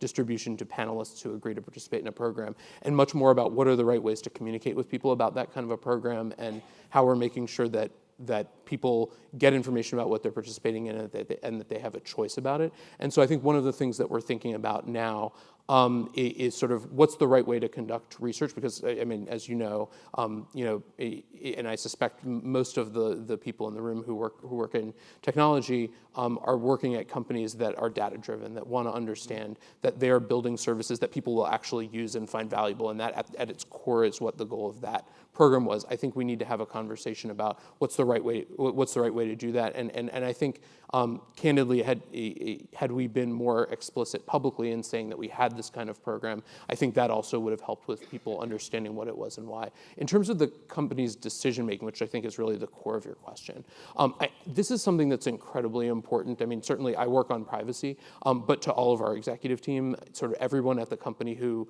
is thinking about the direction of our decision making, and really that's for the reason that I said sort of at the beginning of this conversation, which is if your goal is for Facebook to be successful over the long term, if you really have, if it's not just sort of making sure that we're bootstrapping for the next quarter, but actually trying to make sure it's a sustainable business, we need to make sure that we're making the right decisions. We need to make sure that we're protecting people's information and that people understand that we're doing that well. Right. And I think that's also part of why I think we've been supportive of stronger legislative standards around data protection, because I think that will give us and the rest of industry a good roadmap for what the expectations are. Well, Jennifer, let me just turn this to you for a minute, because one of the things that got written over the past week in the wake of this spat between Apple and Facebook, Rob, I'm still curious if you would agree that on Apple's own terms, Facebook was in violation of their policy. But one of the things that got written thinking about that very issue was that it's a worrisome state of the world if one of the most important protectors of privacy turns out to be Tim Cook and Apple, which has the power to pull an enterprise license from one of the largest companies, effectively neutering its very capacity to develop its own products. And that if it turns out that Tim Cook is one of the more powerful, most powerful people in the world at the moment in terms of upholding privacy standards, it's a fundamental human right. Is that a good world to live in, Jennifer, where Tim Cook is the guarantor of individual privacy? Well, I think it's a problem. I mean, we've criticized Apple before for being a walled garden, because it's not just Facebook's app that Apple can take down. It's lots of different apps that Apple can take down or not ever allowed to be on the platform. So it raises other questions, I think, outside of the privacy debate about who do we want to be able to control what we can have on our devices, what we can do with our devices.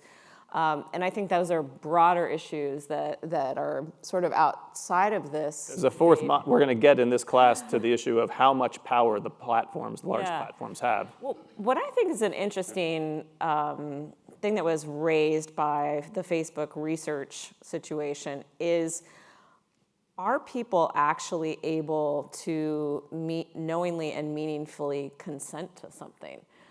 Because what I think is sort of interesting is that you read people's reaction to what they think happened, and people say, oh my God, Facebook was rooting 13-year-olds' phones and collecting all this information on them, and they were paying them $20 a month, but that's like nothing.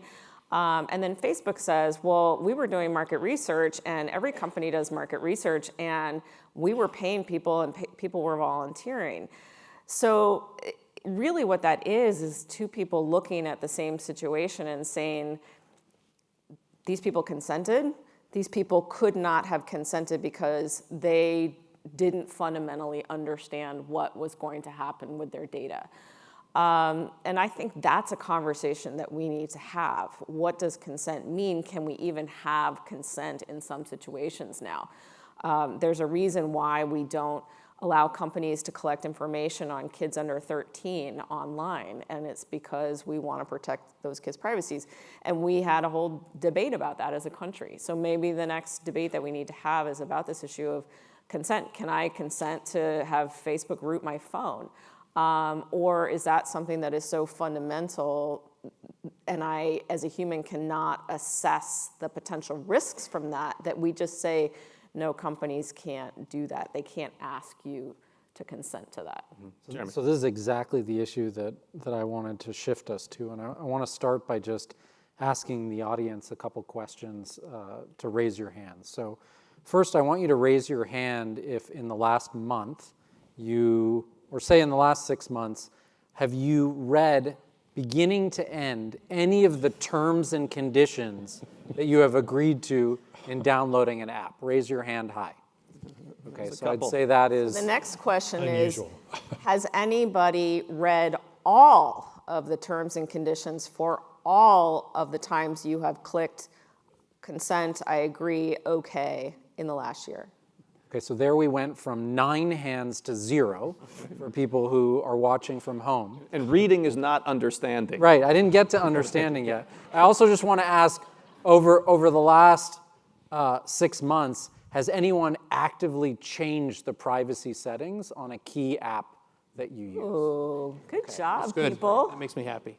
So this gets to this issue of notice and consent, which is, this notion of a definition of privacy that rests on our personal autonomy and our role in navigating this digital world in which we live puts a lot of pressure on individuals.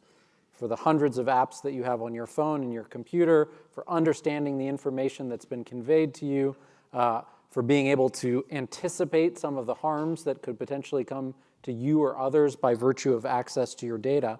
And one of our students wrote in with the following question, which is, we've been taking for granted that people actually care about privacy. Hillary, in her opening comments, suggested that we actually have a privacy paradox. People say that they care about privacy, but then they act in ways that are entirely inconsistent with caring about privacy. So some of you are playing with your privacy settings, but no one's actually reading in detail what it is that you've actually agreed to. And so does anyone actually care about privacy? And how do we actually know that? And does it make sense to even think about our approach to regulation as being rooted in some personal autonomy to make these judgments at all, given how sort of flexible people's preferences are with respect to privacy and how challenging it is for people to anticipate these kinds of harms? So I think my sense is that people do care about privacy. I hope they do. They should. But I want to take a step back and start with sort of where you started in the question, is sort of the role of privacy policies in terms of service. I think that privacy policies play a valuable role for organizations like EFF, for organizations like the FTC, for people that really want to get in and have a centralized place where they can understand what a company's commitments are. I think that if we are in a regime that overweights the role of privacy policies and has that be the place that everyone has to go to know whether their information is being protected or not, we are asking the privacy policy to do too much work. I think we're also putting too much of the burden on people to do that work rather than on companies or on regulators or on whoever the other stakeholders are in this equation. And so I think what that means in the way that I would think about this is, I think we should have those policies. But I also think that we should build services in a way that's contextually appropriate and in a way that people aren't surprised by how their information is being used. So there are going to be some things that are going to be expected, right? If I post a picture of my kids on Facebook and set my audience selector to friends and hit post, I don't need a privacy policy to tell me that my friends are then going to be able to see that picture of my kids on Facebook. Now, if it's then sold to some data broker or something like that, then that's something that is very unexpected in that situation. And I would argue whether or not it's put in the privacy policy, it's a problem if that's happening without people understanding that and agreeing to it. And so I think what that tells me is there is a role for privacy policies. Ultimately, it's a responsibility of companies or organizations that are collecting data to explain what's going to happen, particularly in these cases where it's something unexpected or something that's outside of what is reasonable in that situation is happening, to make sure that people know about it and have a choice. And so I think if you sort of take that to its extension of sort of what is the right law or what is the right policy, I think we really have 3 groups of activities. And this is a simplification, but I think maybe a useful one. One is things that just always happen and are typical. This is the way that a mobile app runs. We were talking before, and I used the example of, mobile apps should make sure that they know how much memory is free on the device so that they're not crashing the device. We shouldn't have a pop-up that says, do you consent to us making sure that we don't crash your iPhone? That should just happen. And that's a data collection, but it's not the kind of thing that rises to the level that we're talking about here. Then there's a bunch of things that we just should agree shouldn't happen. And in a lot of cases, we already have laws that say there are things that you can't consent to. And then there's a bunch of things that are in the middle, and I think choosing to share information that I post on Facebook and choosing whether that should go to a developer or whether that should go to a new audience, those kinds of things are things that people probably should be able to agree to, but need to understand what they're agreeing to. And again, a lot of the devil is in the details there in terms of the work to figure out how to specify what's in each of those categories. But I think fundamentally we need to make sure that we're communicating with people about the things that matter to them, and that we're communicating to them about the right things so they will actually pay attention when we ask them. And then I think in that last category, the organizations that are holding data need to take responsibility too, and that's something that I talked about before that Facebook has endeavored to do and that I think we need to invest even more heavily in going forward to make sure that we're being responsible and that people don't have to make that choice every time. Let me add one bit to that, because the way that Jeremy posed the question is the individual decision-making and human autonomy, personal autonomy, it might be too kind of fragile a pillar to rest on with these notice and consent policies, because human decision-making is so fraught. And one of the lessons over the past generation in social science is to point to all of the various predictable ways in which human decision-making can be changed rather dramatically on the basis of various forms of anchoring or various forms of bias. And this opt-in or opt-out default setting is something that a ton of research has been done about. So when I think about Facebook or lots of other companies, of course, getting the app or using the service is opt-in. You can't just wake up tomorrow with some other company's app on the phone. But having merely opted into the app, a lot of what we experience in many different apps is a default opt-in approach to a whole variety of different services. And so, one of the things that Facebook was criticized about with respect to biometric data was the facial recognition tool and the tag suggestions was rolled out as a default opt-in approach. And, opt-out approach, that's right. So users just woke up one day with facial recognition turned on, there were tag suggestions for the people in their friends feed, et cetera, et cetera. And as I understand it, one of the defenses that Facebook offered was that, well, this experience is just shared within your friends, all the things you said before, and you've already opted in to the Facebook experience by downloading the app. But here, the human autonomy and the problems with decision-making might suggest that many more default opt-out settings, or that you actually actively have to affirm your opt-in approach, would be ways to bolster the notice and consent idea. And I'll just try an analogy. This comes to me off the top of my head here. Like if I go to the doctor, or the emergency room, or just my general physical exam, I've opted in to go to the hospital. But there's no default expectation that there's any treatment that I've opted into. Everything that I get from the doctor, I have to affirmatively consent to, step by step along the way. And if the doctor were to tell me, well, you showed up here, what else would you be here for except for treatment?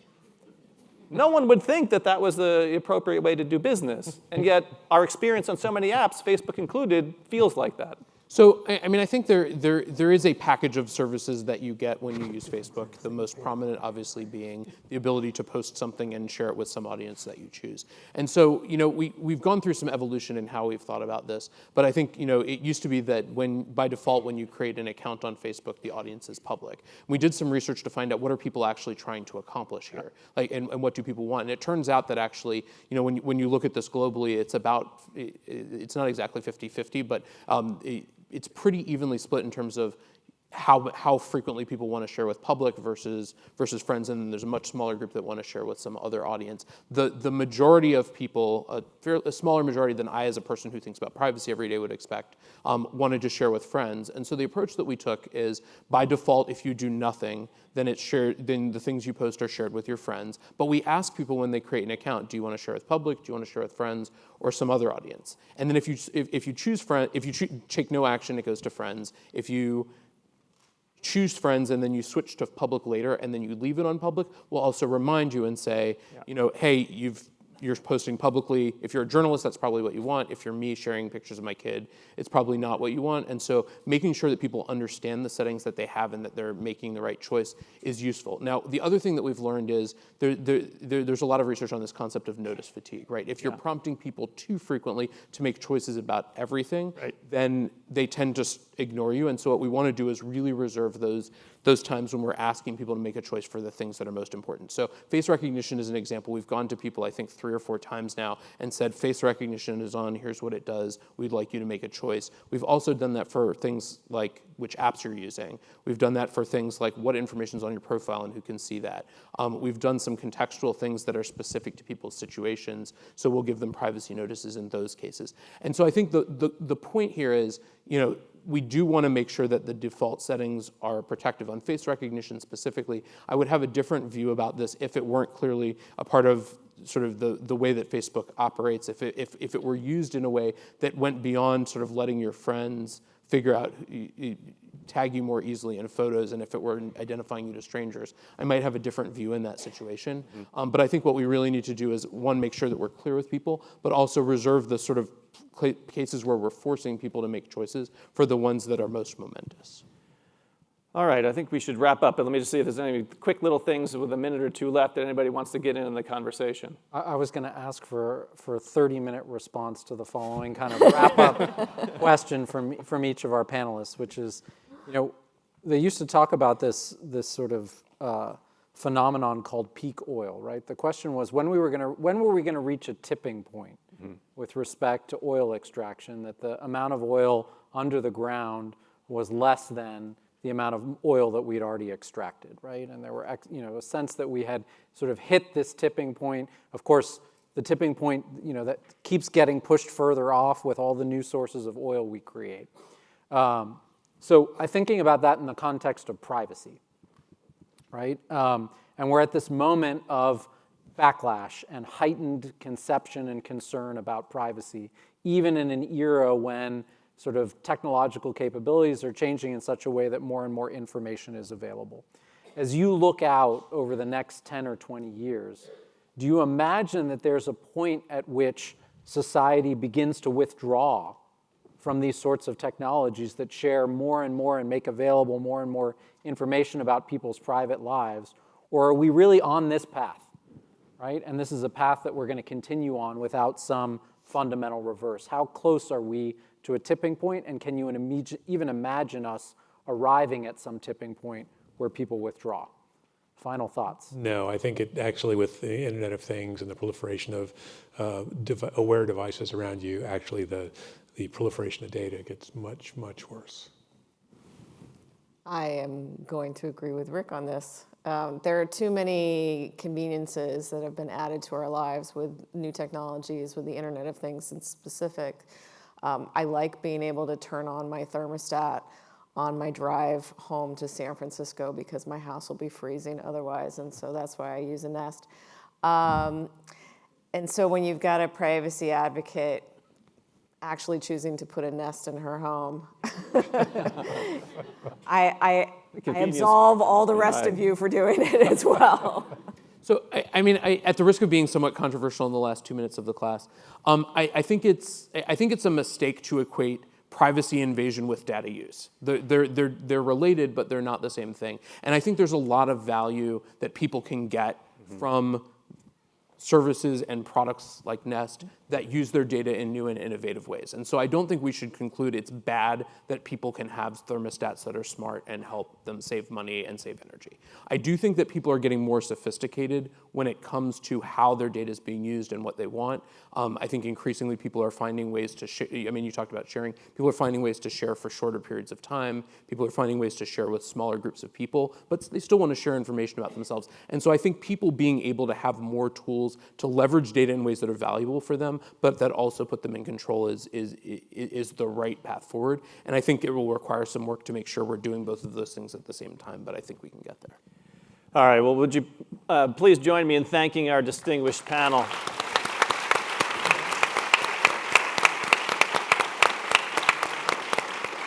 Next time we meet, we'll be talking about autonomous weapons, if this wasn't a stimulating enough topic.